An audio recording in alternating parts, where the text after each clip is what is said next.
Diego. Esse é o primeiro vídeo do canal. Se vocês gostam, tá ferrado.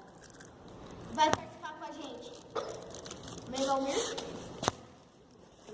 um grande amigo, né? Grande mesmo. Grande pra caralho até.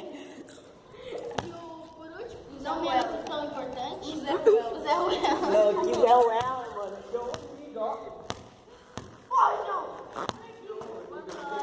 Aquele é o Eu sei Vampir, pra Paulo, trás da Diego e câmera. João. Vai, fala logo. Tá, vai ser o seguinte. A gente vai ficar no fim da bolinha. Vendo que Tem 5 aí. quem acertar mais é o que vai ganhar. E quem acertar menos, o que você trouxe mesmo? É o que vai se fuder. Azeite, ketchup, mostarda e chão. Vai ter que comer tudo junto. Vai misturando tudo na boca Eu não vou correr, não vou participar, não. e pode vir. Ô, vai pra...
Mas ele tem uma... Se colocar aqui vai ficar ruim, ó. Não vai, Tá não. pegando aqui? Vai. Filma a cara dele. Um grande dia pra vocês. Boa sorte, parça. Ai, que nojo! Deixa eu ver se virou o negócio. Nossa, aí que tá, não é ruim o gosto. Você não sente o azeite.